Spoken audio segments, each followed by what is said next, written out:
I'm Marcus Williams, 32, software architect who spent years believing my family's cruel assessment of my worth. For decades, they dismissed me as the awkward, unattractive son who'd never amount to anything meaningful, especially not in love. My mother's cutting remarks about my appearance, my father's disappointed sighs, and my sister's constant comparisons to her successful relationships became the soundtrack of my self-doubt. But last Sunday, during our monthly family dinner, everything changed. As they launched into their familiar chorus of criticism about my single status, the front door opened. In walked Isabella, 6 feet of stunning elegance, a face that graced magazine covers worldwide, and the woman who'd chosen to marry me 6 months ago in a private ceremony they knew nothing about. The silence that followed was deafening. Their shocked expressions revealed everything I needed to know about their shallow priorities. What happened next would shatter their assumptions forever. The memories hit me like a physical blow. As I watched my family's stunned faces, I could see them scrambling to reconcile the woman standing before them with their deeply held beliefs about my word. It started when I was 7 years old. I remember the exact moment, my cousin Jenny's birthday party. While other kids played together, I sat alone at a corner table, too shy to join in. My Aunt Linda leaned over to my mother and whispered, just loud enough for me to hear, "Poor Marcus. With that face, he's going to have such a hard time making friends." My mother didn't defend me. She just nodded with a resigned sigh as if she'd already accepted my social doom. That night I found myself staring in the bathroom mirror, trying to understand what was so fundamentally wrong with my appearance that adults felt comfortable discussing it so openly. The pattern continued throughout my childhood. Family gatherings became exercises in subtle cruelty disguised as concern. Maybe if Marcus lost some weight, he'd have better luck with girls. My father would muse aloud during dinner. My sister Rachel would roll her eyes and add, "Dad, it's not just the weight. Some people just aren't blessed in the looks department." I learned to expect these comments, to brace myself before family events. The old photo albums in my parents' house tell the story perfectly. Dozens of family pictures where I'm positioned at the edges, half hidden behind others, as if my presence diminished the overall aesthetic of the group shot, even as a child. I internalized the message that I was somehow less deserving of being seen. High school brought no relief. While other teenagers navigated the typical awkwardness of adolescence, I carried the additional burden of my family's constant reinforcement that I was fundamentally unattractive. When I worked up the courage to ask Sarah Mitchell to the junior prom, and she politely declined, my mother's response was a knowing shake of her head. "I tried to warn you, honey. You have to be realistic about these things." The worst part wasn't the rejection itself, was how my family treated it as inevitable validation of their beliefs. They weren't surprised or sympathetic. They were satisfied to be proven right. My disappointment became their vindication. By college, I'd developed sophisticated defense mechanisms. I threw myself into computer science, finding solace in code and algorithms that didn't judge based on appearance. I cultivated friendships with other introverts and misfits who valued intelligence over conventional attractiveness. But even as I excelled academically and began building the foundation of my future career, family visits continued to chip away at my confidence. "Still no girlfriend?" This became my mother's standard greeting. Not "how are your studies?" or "tell us about your projects," just an immediate assessment of my romantic failures. When I tried to share excitement about my programming achievements or internship opportunities, the conversation would invariably circle back to my single status and their theories about why I couldn't find love. The cruelest irony was that they genuinely believed they were helping. In their minds, their constant reminders of my physical shortcomings were preparing me for life's disappointments, tempering my expectations to match what they saw as my limited options. They called it being realistic. I called it systematic emotional abuse. Standing in that dining room now, watching them process Isabella's presence, I realized how deeply those years of conditioning had affected me. Even after building a successful career, even after finding genuine love, part of me still expected them to be right about my fundamental unworthiness. College became my sanctuary. For the first time in my life, I was surrounded by people who valued intellectual curiosity over physical appearance. My computer science professors cared about elegant code and innovative solutions, not whether I fit conventional beauty standards. In that environment, I began to discover my true capabilities. I graduated summa cum laude with a degree in computer science and a minor in mathematics. The diploma hanging in my apartment represents more than academic achievement, it symbolizes the first time I proved my family wrong about my potential. But when I called home to share the news, my mother's response was predictably deflating. "That's wonderful, dear. Now maybe you can find a nice girl who appreciates smart men."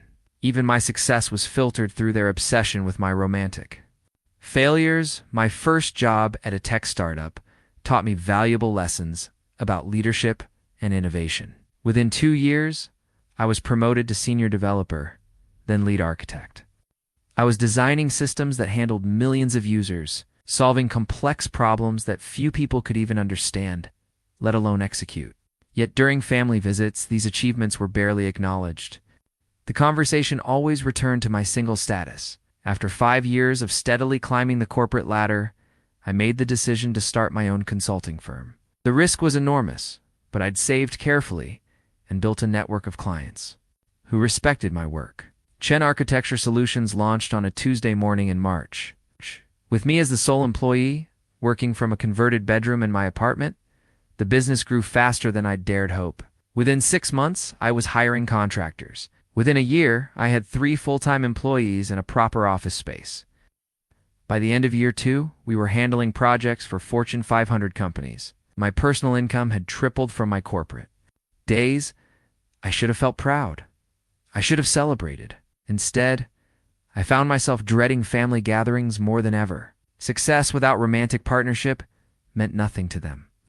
My achievements were treated as consolation prizes, nice to have, but ultimately hollow without a wife to validate my worth as a man. "Marcus is doing well with his computer thing," my mother would tell relatives, dismissing years of hard work with casual indifference. "But he's still not settled down. We're starting to worry he'll end up alone." The isolation was profound. I had professional success, financial security, and the respect of my peers. I owned a beautiful apartment, drove a reliable car, and could afford luxuries my family only dreamed of. Yet in their eyes, I remained the awkward, unlovable child from those old photo albums. I began limiting contact, finding excuses to miss family events. When I did attend, I kept conversations surface level, sharing minimal details about my life. It wasn't worth the emotional exhaustion of trying to gain their approval. Better to protect my peace and focus on building the life I wanted. That's when I decided to attend the Tech Connect conference in San Francisco. It was a networking event for software architects and systems designers, exactly the kind of professional gathering where I felt confident and valued. I registered for the 3-day conference, booked a hotel room, and prepared presentations about scalable architecture design. I had no idea that decision would change everything about my future. The Tech Connect conference buzzed with the energy of innovation and collaboration. I was in my element, surrounded by people who spoke my language of algorithms and system architecture. After delivering my presentation on microservices design patterns, I headed to the networking lounge for the coffee break. That's where I first saw her. At Isabella Romano stood near the floor-to-ceiling windows, silhouetted against the San Francisco skyline. She was tall, strikingly beautiful in a way that made people unconsciously turn their heads. But what caught my attention wasn't her appearance. It was her complete focus on the technical presentation. She was reviewing on her tablet, I assumed. She was someone's assistant or perhaps a marketing representative from one of the sponsor companies. Beautiful women at tech conferences were usually there in supporting roles, not as primary participants. My assumption couldn't have been more wrong. "Excuse me," she said, approaching me with confident strides. You're Marcus Chen, right? I just watched your microservices presentation. That was brilliant work on handling data consistency across distributed systems." I nearly choked on my coffee. Not only had she been paying attention to my highly technical presentation, but she understood it well enough to reference specific concepts. "Thank you," I managed. "I'm sorry, are you?" Isabella Romano, CTO of Style Tech Solutions. She extended her hand with a warm smile. "We're developing an AI-powered fashion recommendation platform. Your approach to system architecture could solve some major scalability challenges we're facing." Style Tech Solutions. I knew the company, a rapidly growing startup that had raised $40 million in Series B funding just 6 months earlier. Their CTO was standing in front of me, discussing my work with genuine expertise and enthusiasm. We talked for an hour, Isabella had a master's degree in computer science from MIT and had been coding since she was 12. She'd worked at Google for 3 years before joining StyleTech as their technical co-founder. Her insights into machine learning applications were sophisticated and innovative. "I have to ask," I said during a lull in our conversation, "how did you get into tech?" Most people would assume I caught myself before finishing the thought, that someone who looks like me belongs in fashion, not technology. Isabella laughed, not offended, but amused. "I get that assumption constantly. I actually started modeling to pay for college. The money was too good to pass up, and it funded my computer science degree without student loans." She pulled out her phone and showed me her LinkedIn profile. The photos told in fascinating story professional headshots for modeling campaigns, interspersed with images from tech conferences, hackathons, and team meetings. She'd successfully balanced two completely different careers. "Modeling taught me about business, marketing, and human psychology," she explained. "But technology is my passion. The modeling world is obsessed with surface-level beauty. Tech is about building something meaningful, solving real problems. I much prefer debugging code to posing for cameras." We exchanged contact information and continued our conversation over dinner. Isabella was refreshingly direct about the challenges she faced in both industries. In modeling, she was often dismissed as just another pretty face. In tech, her appearance led people to question her technical credibility before she'd even spoken. "The irony is that both industries judge women primarily on appearance," she said, "just in opposite ways. Fashion rewards conventional beauty while tech sometimes penalizes it. I've learned to prove myself through results, not explanations." 3 weeks later, Isabella flew to Seattle for a consulting meeting with my firm. StyleTech needed help redesigning their back-end architecture to handle explosive user growth. I spent 2 days walking their development team through scalable design principles. But the real breakthrough came during our evening discussions. "You know what I find attractive about you?" Isabella said over dinner at a quiet restaurant overlooking Elliott Bay. "You never once looked at me like I was a trophy to be won. See me as a fellow professional, an intellectual equal. That's incredibly rare." I felt something shift inside me, a recognition that this extraordinary woman saw value in qualities my family had taught me didn't matter: intelligence, integrity, professional competence. Genuine interest in her thoughts and ideas, these were the attributes that drew her to me, not physical appearance or social status. Our relationship developed naturally over the following months, built on mutual respect and shared professional passions, then deepening into something neither of us had expected to find. Our relationship unfolded with an ease I'd never experienced before. Isabella would fly to Seattle every few weeks for business meetings, and I'd travel to San Francisco for consulting projects. What started as professional collaboration evolved into something deeper and more meaningful than either of us had anticipated. The first time Isabella spent the weekend at my apartment, I found myself apologizing for everything: the modest furniture, the bachelor pad aesthetic, my cooking attempts. She stopped me mid-sentence. "Marcus, why are you apologizing for having a life?" she asked, genuinely puzzled. "Your apartment is clean, comfortable, and reflects your personality. You cooked me dinner from scratch. You're treating me like a guest you want to impress instead of someone you're getting to know." It was a revelation. I'd been so conditioned to expect judgment and disappointment that I couldn't recognize genuine acceptance when it was offered freely. Isabella shared stories from her modeling career that opened my eyes to the superficial nature of beauty-obsessed industries. "You wouldn't believe how many men have approached me purely because of how I look," she told me one evening. "They want to possess something beautiful, not know someone real. They see me as an accessory to their success, not as an individual with my own thoughts and ambitions."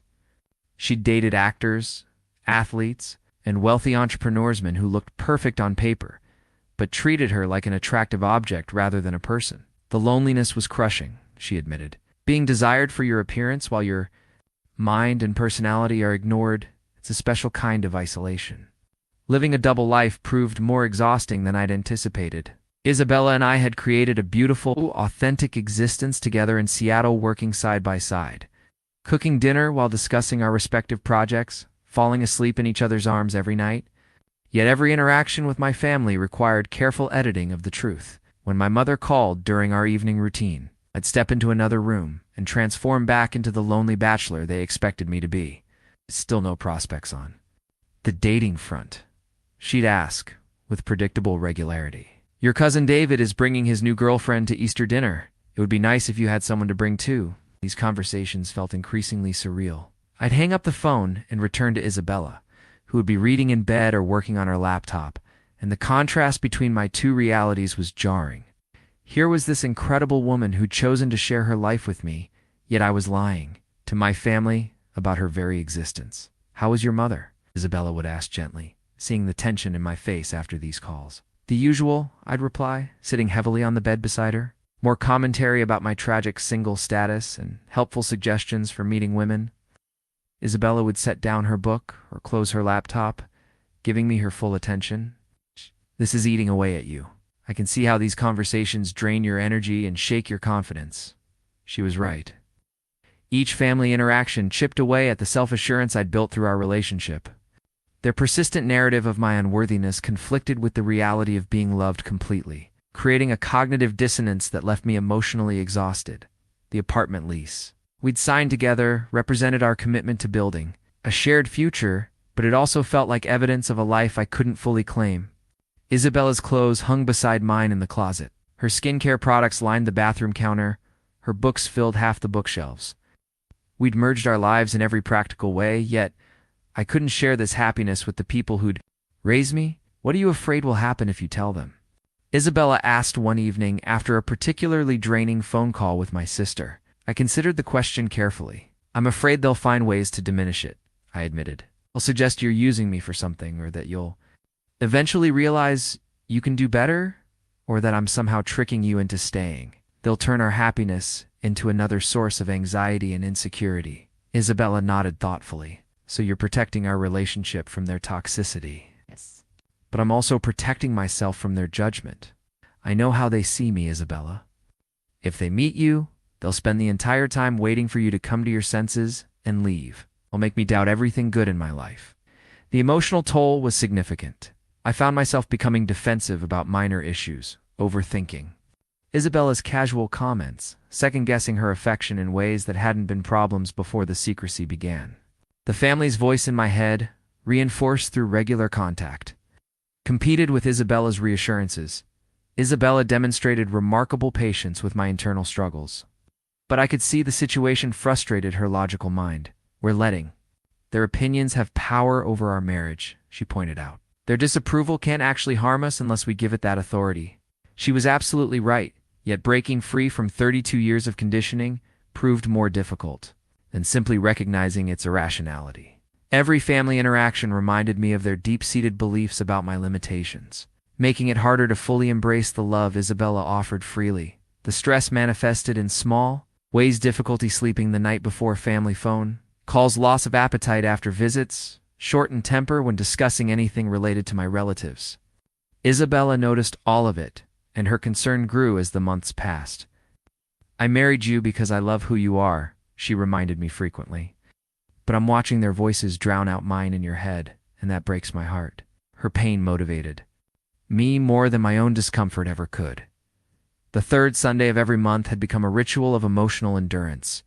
My parents hosted family dinner, and attendance was essentially mandatory, unless you wanted to field guilt-laden phone calls for the following week. These gatherings followed a predictable pattern that left me drained and defensive. The family group text chain started buzzing days before each dinner. Looking forward to seeing everyone Sunday, my mother would write, followed by my sister Rachel's updates about her latest relationship milestone. Brad and I are looking at engagement rings.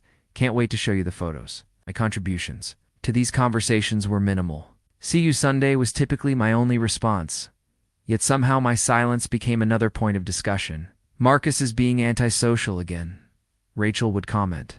Maybe he's embarrassed about still being single. The assumption that my quietness stemmed from romantic shame rather than simple reluctance to engage with their judgment was both infuriating and sadly accurate.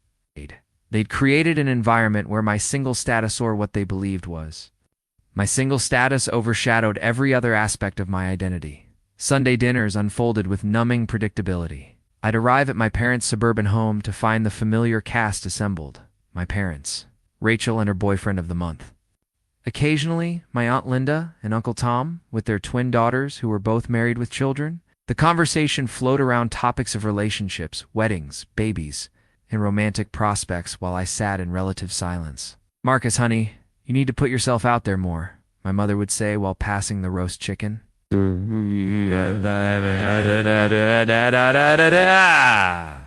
tried those dating apps?" Linda's neighbor's son met his wife on one of those websites. "I'm focusing on my business right now," I'd reply, the same response I'd been giving for months. "But you can't work forever," my father would chime in. "A man needs a family to give his life meaning. All that money you're making won't keep you warm at night." The irony was devastating. Isabella and I had discussed starting a family, had talked about finding a house with a yard for future children, had shared our hopes and dreams for the life we were building together. Yet here I sat, listening to lectures about loneliness and meaninglessness, while the woman I loved waited at home. Rachel's relationship updates dominated every conversation. Her engagement to Brad, their wedding planning, their apartment hunting, their career coordination, every detail was dissected and celebrated. The contrast with my perceived romantic failures was always implicit, sometimes explicit. "I'm so grateful Brad and I found each other," Rachel announced during one particularly painful dinner. "I can't imagine going through life alone." I guess. "You must feel that emptiness sometimes, right?" The question hung in the air like an accusation. Everyone turned to look at me, waiting for confirmation of my supposed loneliness and desperation. I managed a non-committal shrug, but inside, I was screaming. I wasn't empty or alone. I was loved completely by someone extraordinary, but admitting that truth felt impossible. My Aunt Linda, never one for subtlety, decided to offer relationship advice. "Marcus, dear, maybe you need to lower your standards a bit. Sometimes we have to be realistic about what we can attract. There are plenty of nice, average-looking women who would appreciate a man with a steady income." The casual cruelty of suggesting I should settle for someone as average-looking as myself revealed their core beliefs about romantic hierarchies. In their worldview, attractive people belonged with attractive people, and I needed to accept my place in the lower tiers of desirability. These conversations followed me home. Lingering in my mind as I tried to reconnect with Isabella, she could see the impact immediately the way my shoulders sagged. I avoided eye contact, the defeated tone in my voice as I recounted the evening's lowlights. "They're not describing reality," Isabella would remind me, pulling me close on the couch. "They're describing their own limited understanding of love and relationships. Don't let their blindness make you doubt what we have." But doubt crept in anyway. After each family dinner, I found myself studying Isabella's face for signs of dissatisfaction, analyzing her words for hidden meanings, wondering if she was beginning to see the flaws my family had always insisted were obvious. The emotional whiplash was exhausting, moving between the joy and security of my marriage and the shame and inadequacy of family interactions. I was living two separate lives, and the effort required to maintain both was becoming unsustainable. The breaking point came on a rainy Tuesday evening in October. I'd returned from another family dinner looking emotionally wrung out, and Isabella had reached her limit watching me suffer in silence. "Marcus, we need to talk," she said, setting down her laptop and giving me her full attention. "This can't continue. I can see how these family interactions are destroying your mental health." I sat beside her on the couch, still processing the evening's parade of subtle insults and disappointed sighs. "I know it's affecting me," I admitted, "but I don't see a way around it. They are who they are." The problem isn't who they are," Isabella replied gently but firmly. "The problem is that you're giving them power over our marriage by hiding it. You're letting their opinions influence how you see yourself and us." She was right, as usual.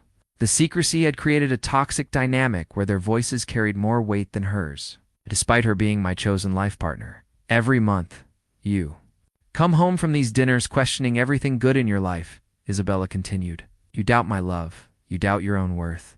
You retreat into the insecure mindset they've conditioned you to accept. It's not fair to either of us." I looked at my wife, this brilliant, beautiful, accomplished woman who'd chosen to build a life with me, and felt the familiar surge of disbelief that still sometimes caught me off guard. "What if telling them makes everything worse?" I asked.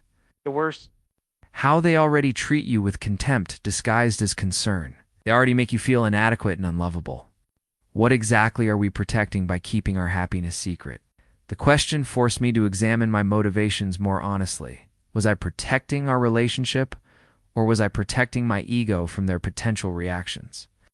Was I avoiding their Judgment, or was I avoiding the risk of them finding new ways to diminish my self-worth? I'm afraid they'll say you're too good for me, I said quietly. She'll eventually realize it and leave. Isabella took my hands in hers, her expression soft but serious. Marcus, listen to me carefully. I married you because I love who you are. I moved my life to Seattle to be with you. I've spent the last 6 months building a future with you. Your opinions about our relationship are completely irrelevant. She stood up and walked to our bookshelf, returning with a small calendar where she'd been marking important dates. Look at this, she said, showing me the months we'd been married. 6 months of happiness, growth, and partnership. 6 months of proving every day that we're right for each other. Are you going to let their prejudices erase all of that evidence? The calendar represented something concrete, a timeline of our successful marriage that existed independent of my family's approval or disapproval. We built something real and meaningful together, and their ignorance of its existence didn't diminish its value. What are you proposing? I asked, though I suspected I already knew. I want to attend your next family dinner, Isabella said calmly. I want to meet the people who raised you, and I want them to meet the woman you married. No more secrets. No more double life.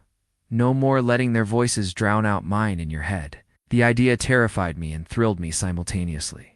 Part of me desperately wanted to share our happiness, to see their shocked faces when they realized how wrong they'd been about my prospects.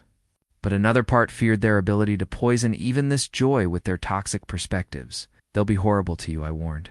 They'll make assumptions, ask intrusive questions, probably say offensive things I don't want you to experience. Their cruelty, Isabella smiled, and I saw a flash of the confidence that had made her successful in both modeling and technology. Marcus, I've dealt with far worse than judgmental family members. I've navigated fashion, industry, politics, and Silicon Valley sexism. I can handle a dinner with people who underestimate both of us. Her strength was humbling and inspiring. While I'd been cowering from my family's opinions, she was ready to face them head on. Armed with the truth of our relationship and the confidence that came from knowing our love was real. Besides, she added with a mischievous glint in her eyes, it might be fun to watch them scramble to reconcile their assumptions with reality. Sometimes people need their worldview challenged. I realized she was right about everything.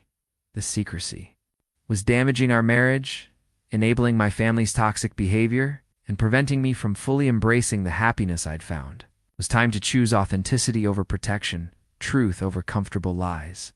The week leading up to the family dinner felt like preparing for battle. Isabella approached the situation with characteristic strategic thinking, while I oscillated between excitement and terror about revealing our marriage. What should I know about each family member? Isabella asked, creating what looked like a briefing document on her laptop. Their personalities, their triggers, their likely reactions. I appreciated her methodical approach, though it highlighted just how dysfunctional my family dynamics had become. My mother will be the most shocked, I explained. She's invested years in the narrative that I'm too awkward and unattractive to find love. Meeting you will force her to confront how wrong she's been. Isabella nodded, making notes. And your father? He'll probably assume you're using me for something. Money, maybe, or a green card if he decides you're not American. He has trouble believing anyone could value me for myself. The words tasted bitter as I spoke them, but Isabella's expression remained neutral and professional. She was treating this like a business negotiation, which somehow made it feel more manageable. What about your sister Rachel? Rachel will be the most hostile, I said, without hesitation. She's used to being the family's success story, the one with the perfect romantic life. Your presence threatens that narrative. She'll either try to find flaws in you or suggest that our relationship won't last. Isabella pulled up her professional portfolio on her laptop, scrolling through magazine covers and fashion campaigns from her modeling career. Should I mention the modeling background, or will that make things worse? The question forced me to consider how my family would process Isabella's career history. It might actually help, I realized. They're shallow enough to be impressed by superficial success. If they think you're famous or connected to celebrities, they might treat you better. That's both sad and useful, Isabella observed. What about your business success? Do they understand how well you're doing professionally? I laughed bitterly. They know I have a computer business, but they don't really understand what I do or how successful it's become. Financial achievement without romantic success doesn't count in their worldview. Isabella stood up and walked to our filing cabinet. pulling out a folder containing my latest tax returns and business financial statements. Maybe it's time they understood the full scope of your success, she suggested. Professional achievement, financial stability, and now a marriage to someone who loves and respects you. The complete picture. The idea of laying out all the evidence of my success, both personal and professional, felt simultaneously empowering and vulnerable. I'd spent years minimizing my achievements to avoid their dismissal. Now Isabella was suggesting I own them fully. Are you sure you want to do this? I asked for the dozenth time. They're going to be awful. Intrusive questions, probably some racist comments, definitely some sexist assumptions about your career choices. Isabella closed her laptop and moved to sit beside me on the couch. Marcus, I've been thinking about this all week. Your family has spent 32 years conditioning you to believe you're unworthy of love. That conditioning is affecting our marriage every single day. This dinner isn't really about them meeting meets, about you reclaiming your narrative. Her perspective reframed everything. This wasn't about seeking their approval or proving anything to them. It was about refusing to let their limitations define my reality. What if they're so horrible that it damages our relationship with them permanently? I asked. Then we'll know exactly where we stand, Isabella replied calmly. But honestly, Marcus, what relationship do you really have with them now? You dread their calls, avoid their gatherings when possible, and come home emotionally devastated after every interaction. How much worse could honest confrontation be? She was absolutely right. The current dynamic was already toxic and unsustainable.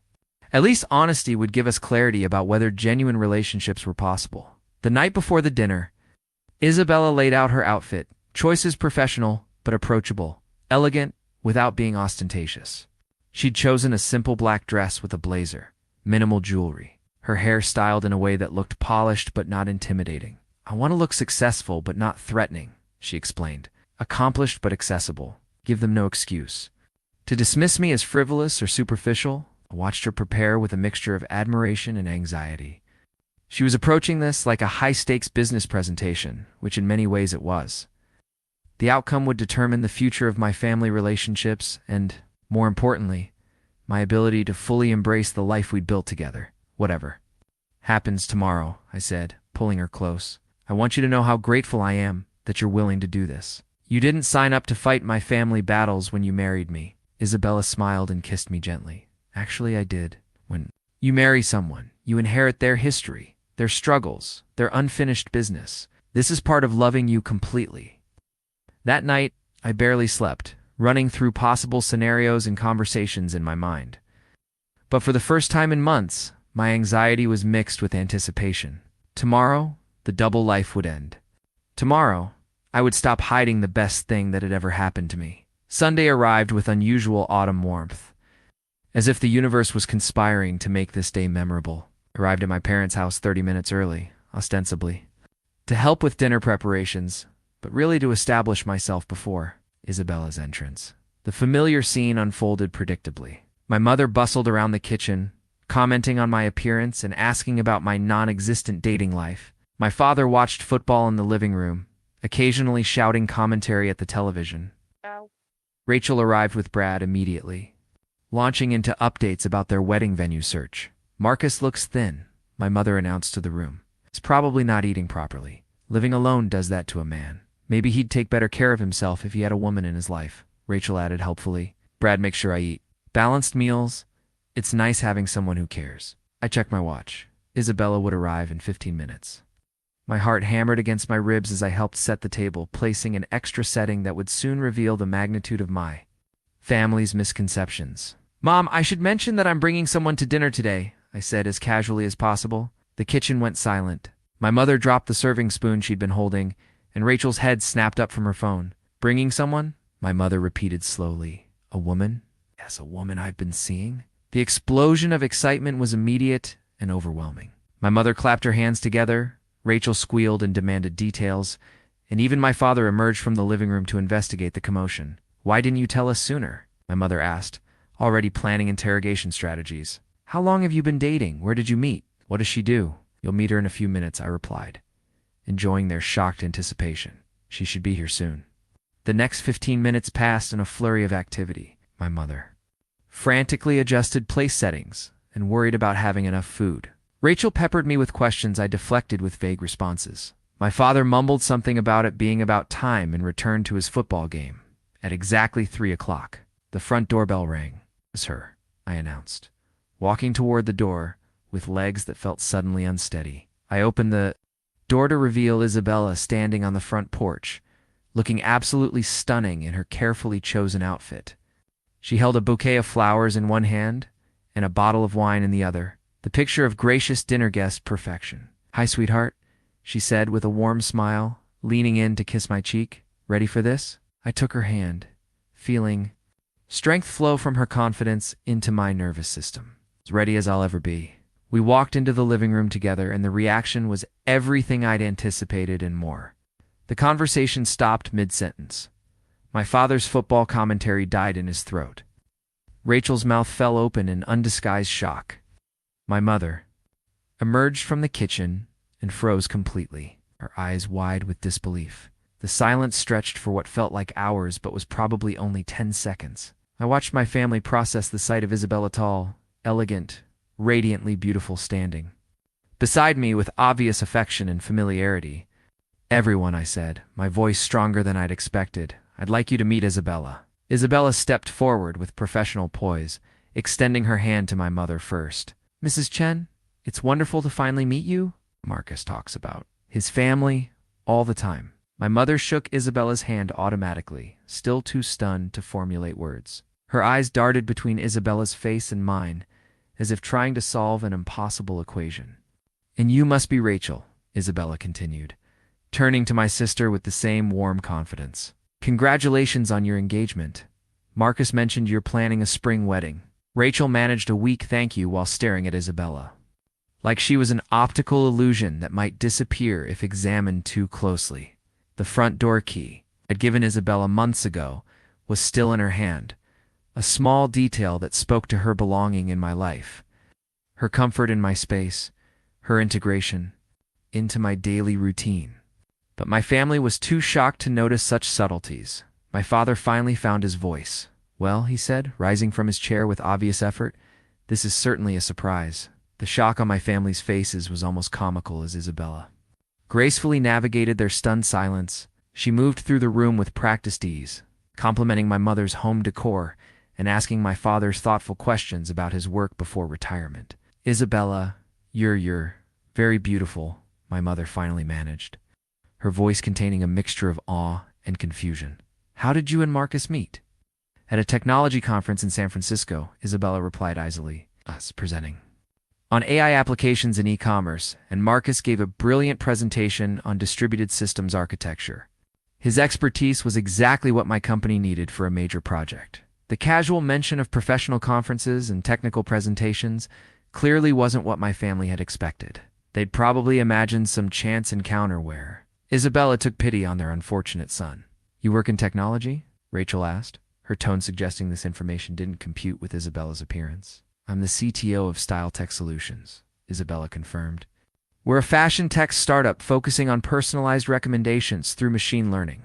I have a master's degree in computer science from MIT. The silence that followed was deafening.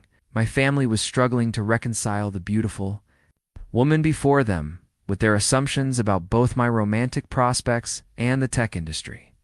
That's wonderful," my mother said weakly, still processing. "And you two have been dating for how long?" Isabella and I exchanged a meaningful look. This was the moment of truth. "Actually," I said, reaching into my jacket pocket, "there's something we need to tell you." I pulled out the wedding photo we'd chosen specifically for this moment, a beautiful shot of us at City Hall, both beaming with joy, my arm around Isabella's waist as she displayed her ring to the camera. "We've been married for 6 months," I announced, placing the photo on the coffee table where everyone could see it. The explosion of reactions was immediate and chaotic. My mother gasped and sank into the nearest chair. Rachel's eyes widened to an almost comical degree as she leaned forward to examine the photo. My father made a strangled noise that might have been surprise or confusion. "Married?" my mother whispered, picking up the photo with trembling hands. "You got married without telling us?" "We had a small ceremony in San Francisco," Isabella explained calmly. "Just immediate family and close friends. We wanted something intimate and meaningful." "But why? How could you weary your family?" my mother sputtered, hurt and confusion warring in her expression. I felt the familiar urge to apologize, to make excuses, to minimize the intentional nature of their exclusion. But Isabella's presence beside me, the solid reality of our marriage, gave me strength to speak truthfully. Because I was tired of having the most important moments of my life diminished by constant criticism, I said quietly, I wanted our wedding day to be about joy and love, not commentary about how lucky I was or speculation about what Isabella really saw in me. The uncomfortable silence that followed my words was broken by Rachel's voice, sharp with something that might have been jealousy. This is crazy, Marcus. You've been lying to us for months. How are we supposed to trust anything you say now? I haven't lied, I corrected. I simply chose not to share information that I knew would be met with judgment rather than celebration. Isabella reached for my hand, her support giving me courage to continue. For 32 years, you've treated my single status as a source of shame and disappointment. You've made it clear that my worth as a person was tied to my ability to find romantic partnership. When I finally found love, real, genuine, lasting love, chose to protect it from your toxicity. Toxicity, my father repeated, his voice rising. We're your family, Marcus. We care about you. Caring doesn't look like constant criticism, Isabella said, her voice gentle but firm. Caring doesn't involve making someone feel inadequate or unworthy of love. Marcus has spent years believing he wasn't good enough for anyone because that's the message he received from the people who were supposed to build his confidence. My mother was staring at the wedding photo, tears beginning to form in her eyes. We missed your wedding, she said softly. Our only son got married and we weren't there. The pain in her voice was genuine, and for a moment, I felt a flicker of guilt. But Isabella's steady presence reminded me that this outcome was the direct result of their treatment, not my cruelty. You can be part of our marriage going forward, I offered, but only if you're willing to treat both of us with respect and genuinely celebrate our happiness, instead of looking for reasons to doubt or diminish it. The weight of unspoken grievances hung heavy in the room as my family struggled to process the revelation of my marriage. Isabella's presence gave me a strength I'd never felt before, the confidence that comes from being truly seen and valued by someone who matters. I need you all to understand something, I said, standing up to address the room. Your treatment of me hasn't been loving concern, it's been systematic emotional abuse disguised as family care. That's not, my mother began, but I held up my hand. Let me finish. For 25 years, you've made comments about my appearance, my social skills, my prospects for finding love. You've treated my worth as a person as conditional on meeting your standards for romantic success. I pulled out my phone and scrolled to a folder I'd created months ago, a collection of voice messages from family members that Isabella had encouraged me to save. The evidence of their cruelty, preserved in their own words. Do you like me? To play some examples, I asked, my thumb hovering over the first message. Mom telling me I need to be realistic about what I can attract? Dad suggesting that some people just aren't meant for marriage? Rachel's commentary about how my standards are probably too high for someone like me? The room fell silent as the implications of recorded evidence sank in. They couldn't deny words they'd spoken themselves. Rachel's face flushed red. We were trying to help you manage your expectations, she said defensively. Dating is hard for some people. Dating wasn't hard for me because of my appearance or social skills, I replied evenly. Dating was hard because you'd spent my entire life convincing me I was fundamentally unworthy of love. I internalized your voices, doubted every positive interaction, and assumed rejection before it happened. Isabella squeezed my hand, reminding me of her support. Her presence was transforming this conversation from defensive explanation to confident boundary setting. Want to know why Isabella fell in love with me? I continued, looking directly at my sister. Because she met me in an environment where I felt confident and valued. She saw my intelligence, my professional competence, my kindness, my humor, all the qualities you've systematically ignored in favor of obsessing over my romantic failures. My father shifted uncomfortably in his chair. We just wanted you to be happy, son. You worried? You worried that I'd end up alone? I interrupted.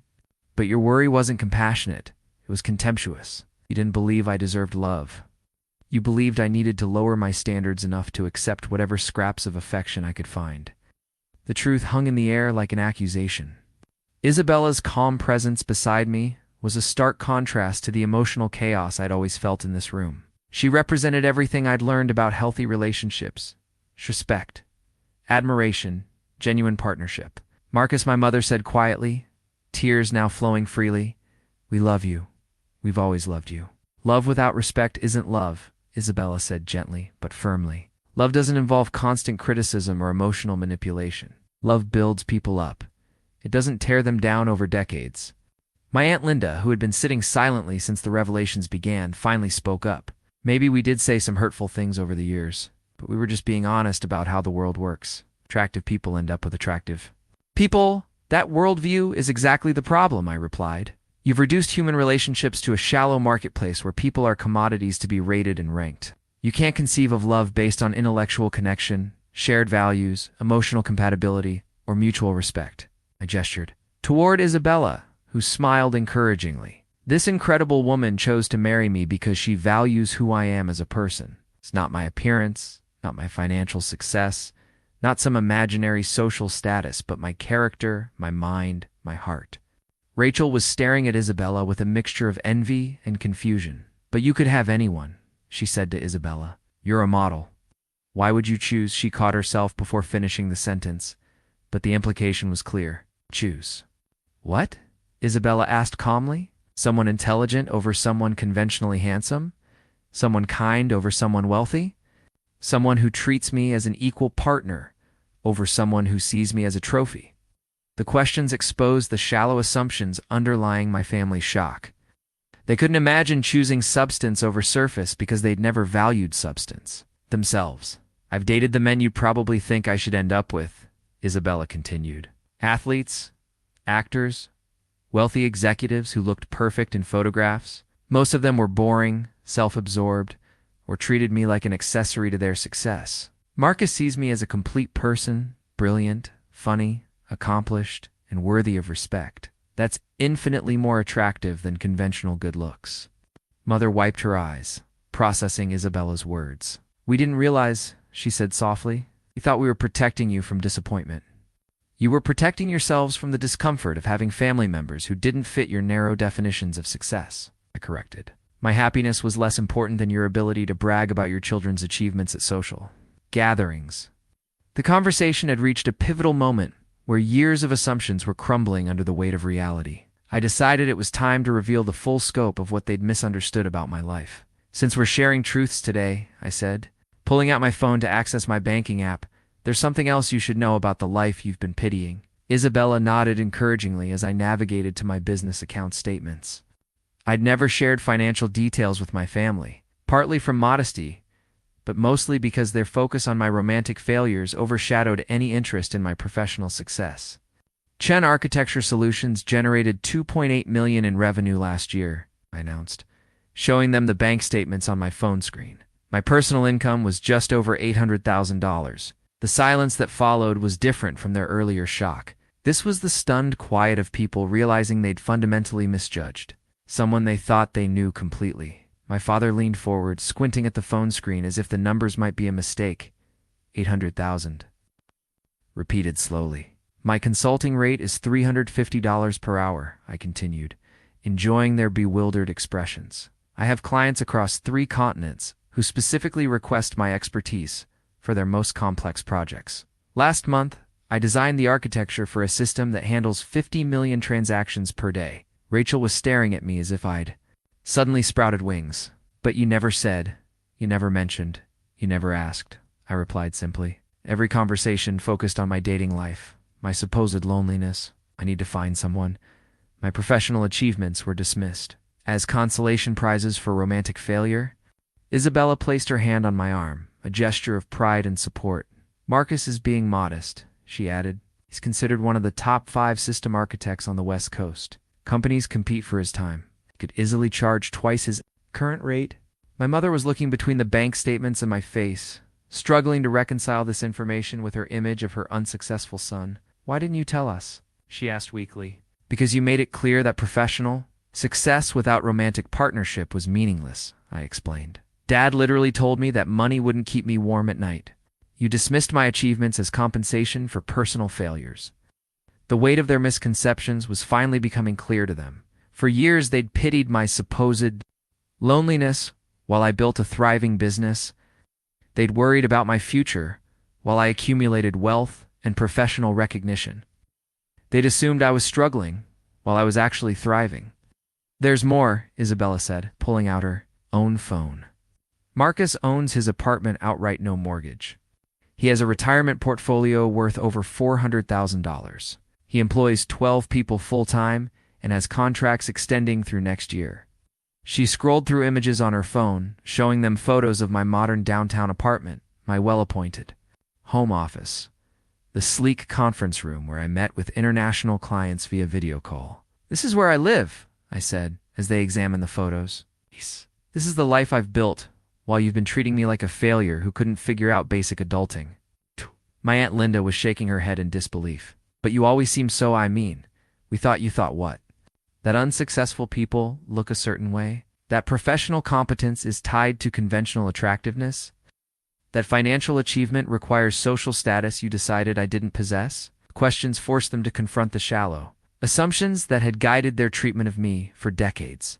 They'd created a narrative of my limitations based entirely on their prejudices about appearance and social skills. "Isabella's company was one of my consulting clients," I continued, sharing the story they'd never bothered to ask about. "She hired me to redesign their entire back-end infrastructure. We spent weeks working together, and she saw my expertise, my problem-solving abilities, my leadership skills." Isabella smiled at the memory. "I was intimidated by how brilliant he was," she admitted. "The technical challenges that had stumped our entire development team, Marcus solved in 2 days. I knew immediately that I wanted him on our team permanently."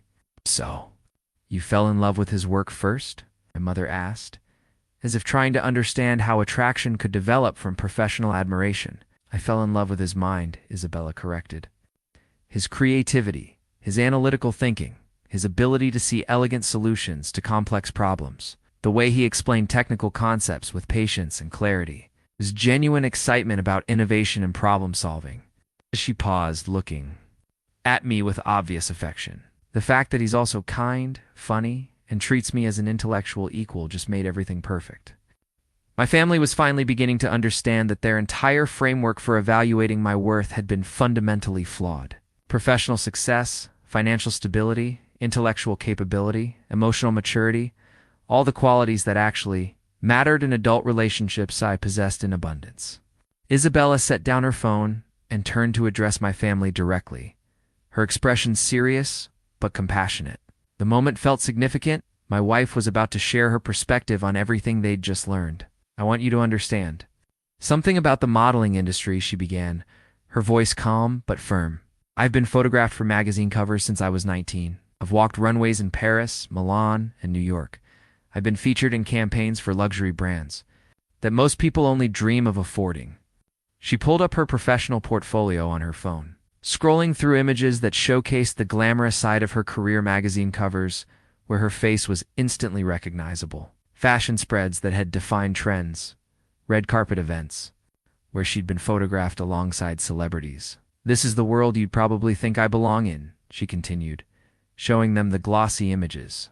"Beautiful people, expensive clothes, exclusive parties, relationships based on mutual attractiveness and social status." My family studied the photos with obvious awe. These were the images that confirmed their assumptions about who Isabella should be with: someone who matched her conventional beauty and celebrity status.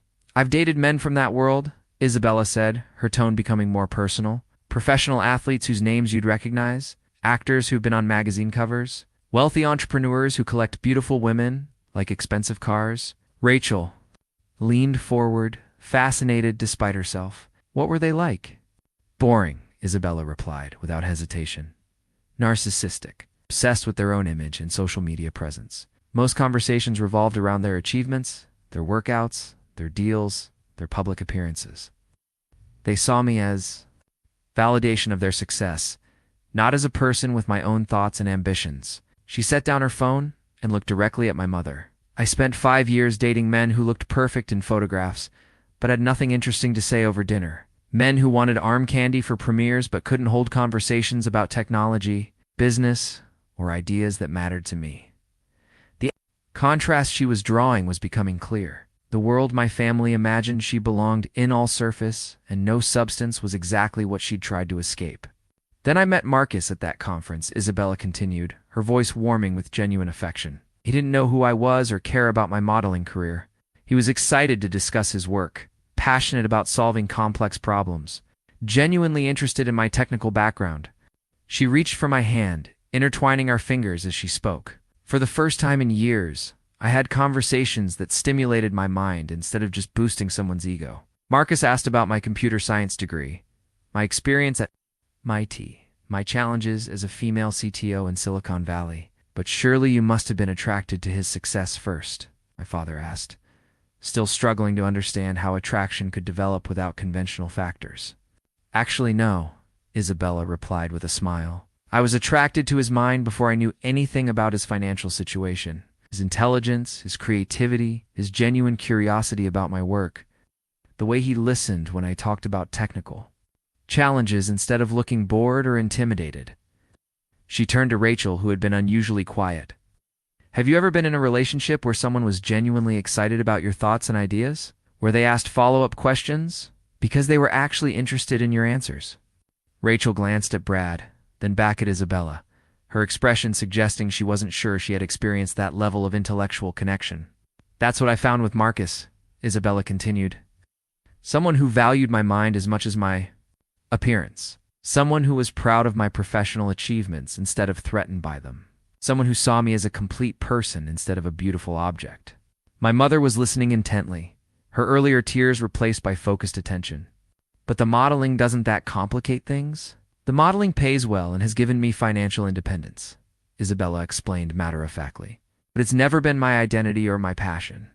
My real career is in technology. The modeling funds my ability to take risks with startups, to pursue innovative projects, to build something meaningful. She pulled up another set of photos on her phone, images from tech conferences, hackathons, and style tech team meetings.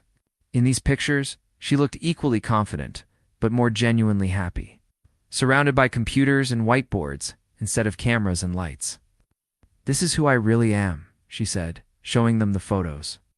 A computer scientist who happens to model part-time, not a model who dabbles in technology. Marcus understands that distinction and respects both sides of my career. The room fell quiet as my family processed this information. Isabella had just dismantled their assumptions about her motivations, her values, and her reasons for choosing me. She'd revealed that the very qualities they'd dismissed in mean intelligence, professional competence, genuine character, were exactly what she found most attractive. The conversation had reached a natural pause. With revelations hanging in the air like smoke after an explosion, I could see my family struggling to process everything they'd learned. Their fundamental assumptions about me, about relationships, about success, all requiring complete revision. I reached into my jacket pocket and pulled out a business card I'd been carrying for months, but had never had the courage to use.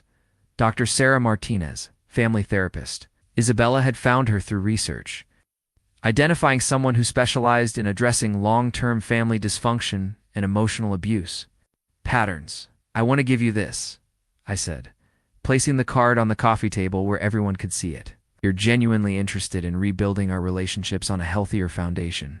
This therapist can help us navigate that process. My mother picked up the card, reading it carefully. Family therapy? She asked, her voice small.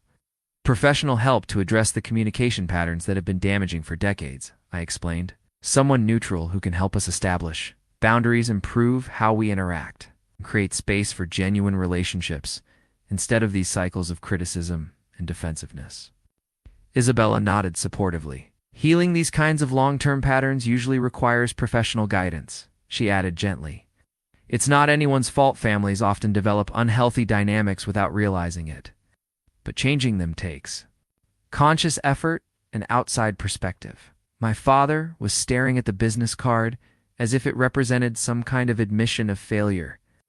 We don't air our private business with strangers, he said, his voice defensive. Then you don't get access to our private life going forward, I replied calmly. Isabella and I have built something beautiful together. We're not going to expose our marriage to the same toxic patterns that made my childhood and adolescence miserable. The ultimatum was clear, and I felt stronger delivering it than I'd ever felt in this house. Isabella's presence reminded me that I had choices now, alternatives to accepting whatever treatment my family offered. What exactly are you saying? Rachel asked, her voice tight with what might have been fear. I'm saying that going forward, my relationship with each of you is conditional on mutual respect, I explained. No more comments about my appearance, my worthiness, or speculation about what Isabella really sees in me. No more treating my professional achievements as consolation prizes for romantic failures. I stood up, feeling the weight of 32 years of conditioning lifting from my shoulders. If you can celebrate our marriage, support our happiness, and interact with both of us as valued family members, then we'd love to be part of your lives. And if we can't, my mother asked quietly, then we'll limit contact to protect our peace and our marriage, Isabella answered for both of us. Marcus spent too many years believing he was unworthy of love because of messages he received here. I won't watch the people who should be his biggest supporters tear down his confidence again. The strength in her voice, the unwavering support for our partnership reinforced everything I'd been trying to communicate. This wasn't about punishing them. It was about protecting what we'd built together. You're asking us to change everything about how we relate to you, Rachel said, her tone suggesting this was an unreasonable request. I'm asking you to treat me with basic respect and kindness, I corrected. The same way you'd treat any other adult family member whose life choices you wanted to support rather than criticize. My Aunt Linda, who had been silent through most of the confrontation, finally spoke up. Maybe we have been too harsh over the years, she admitted reluctantly, but we were worried about you, Marcus. We wanted you to be realistic about my limitations, I finished. Limitations you imagined based on your own prejudices and shallow worldview? Well, reality has proven you wrong about every assumption you made about my prospects. Isabella reached for my hand, her touch grounding me in the present moment rather than years of accumulated hurt. We're not asking anyone to pretend the past didn't happen, she said diplomatically. But we are asking for acknowledgement that those patterns were harmful and commitment to building something healthier going forward. The therapy card sat on the coffee table like a bridge between our current dysfunction and the possibility of genuine family relationships. It represented hope not for returning to the way things were, but for creating something entirely new and healthier. Take some time to think about it, I said, moving toward the door with Isabella beside me. But understand that our willingness to work on these relationships isn't unlimited. Isabella and I have created something beautiful together, and we're not going to let anyone, family included, jeopardize that. The choice was theirs now. How they could evolve or be left behind to drive home from my parents. House felt like emerging from an underwater cave into bright sunlight. Isabella sat beside me in comfortable silence, occasionally reaching over to squeeze my hand as I processed the emotional whirlwind of the last 3 hours. How do you feel? She asked, as we pulled into our apartment complex parking garage. Exhausted, I admitted, leaning back against the headrest, but also liberated. Like I finally said things I've been thinking for years but never had the courage to express. You were amazing in there, Isabella said, her voice warm with pride. Calm, clear, honest. You stood up for yourself and for us, without being cruel or vindictive. We sat in the car for a few minutes, neither of us ready to move yet. The confrontation had been necessary but draining. I needed time to adjust to this new reality where my family finally understood who I really was. Do you think they'll call Dr. Martinez? Isabella asked. Some of them might, I replied thoughtfully. My mother seemed genuinely shaken by everything she learned today. I think she's beginning to realize how much damage her comments have done. Over the years and the others, I considered my father's defensive posture, Rachel's obvious discomfort with my success, my aunt's reluctant admission that they'd been too harsh. The range of reactions suggested different levels of willingness to change. Rachel's going to struggle the most, I predicted. She's built her identity around being the successful child, the one with the perfect relationship. Learning that I'm Actually doing better professionally and personally than she is. That's going to take time to process. Her reaction was interesting, Isabella observed, almost like she was personally offended by our happiness. We finally made our way upstairs to our apartment, and I immediately felt the contrast between the emotional chaos of my family's house and the peaceful sanctuary we'd created together. Everything here reflected our partnership photos from our honeymoon. Books on both technology and fashion scattered across the coffee table. Isabella's modeling portfolio sitting beside my architecture. Awards. My phone buzzed with a text message from my mother. Marcus, I need time to process everything from today, but I want you to know that I'm proud of what you've accomplished and I'm sorry if I ever made you feel otherwise. I showed the message to Isabella, who smiled with cautious optimism. That's a good start, she said. Over the next few days, the reactions trickled in. My father called, his voice subdued and uncertain. Son, I may not understand everything about computers and technology, but I can see that you've built something impressive, and Isabella seems like a wonderful woman. It wasn't a full apology, but it was acknowledgement or recognition that his assumptions had been wrong and that change was necessary. Rachel's response came via email, formal and stilted. I'm happy for your success, Marcus. Brad and I would like to take you and Isabella to dinner sometime to celebrate properly. Even in her attempt at reconciliation, I could feel her struggle. To accept this new dynamic, where I was no longer the family failure, my Aunt Linda sent a handwritten note. It's the old-fashioned formality somehow fitting. Dear Marcus and Isabella, I realize I may have said hurtful things over the years. It wasn't my intention to cause pain, but I understand now that impact matters more than intention. I hope we can build a better relationship going forward. The most significant response came from an unexpected source, my cousin Jenny, whose birthday party had been the scene of my first remembered experience with family cruelty. She called 3 days after the dinner, her voice carrying emotions I'd never heard from her before. Marcus, I heard about Sunday from my mom, she said. I wanted to call because I've been thinking about how we treated you growing up.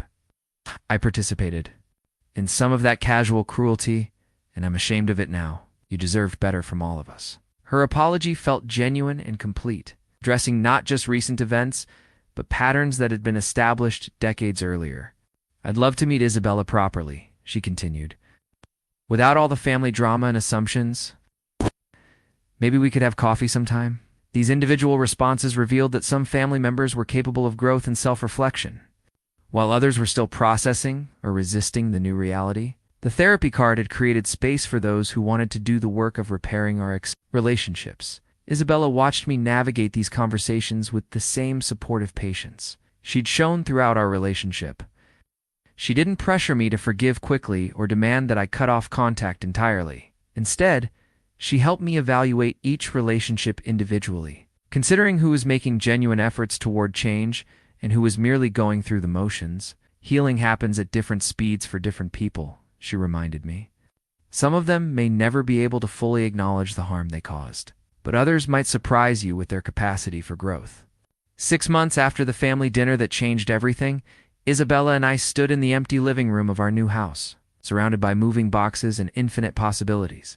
The house keys in my hand felt heavier than their physical weight. They represented freedom from the cramped emotional space my family had defined for me, an entry into a future built on our own terms. I can't believe this is really ours, Isabella said, spinning slowly in the middle of the hardwood floor, her voice echoing in the empty space. The house was everything we'd dreamed of during those late-night conversations about our future: 4 bedrooms, a home office for each of us, kitchen designed for the elaborate cooking experiments we'd started attempting together, and a backyard where we could host gatherings for the family we hoped to create. The 3rd bedroom would make a perfect nursery, I said, wrapping my arms around Isabella from behind as we looked out the window toward the garden. Are you ready for that? She asked, leaning back against my chest. Kids, family chaos, sleepless nights. With you, I'm ready for anything. The transformation in my confidence still amazed me sometimes. A year ago, I could barely imagine someone loving me enough to marry me. Now I was planning a future that included children, family traditions, holiday gatherings where love wasn't conditional on meeting arbitrary standards. My phone buzzed with a text from my mother. The family therapy session went well today. Dr. Martinez helped me understand some things about how my anxiety around your happiness came across as criticism. I'm learning. See you both for dinner Sunday? The weekly therapy sessions had been more successful than I dared hope. Not everyone participated. My father came sporadically, and Rachel had attended only twice. But my mother had thrown herself into the process with surprising dedication. She's working really hard, Isabella observed, reading the message over my shoulder. I think she genuinely wants to rebuild your relationship. I think so too. It's strange, but I'm starting to remember things I liked about her before the criticism became so constant. Her sense of humor, her enthusiasm for other people's achievements, her genuine care for family, just misdirected for so many years. Dr. Martinez had helped us understand that my mother's constant commentary about my appearance and romantic prospects stemmed from her own insecurities about my future happiness.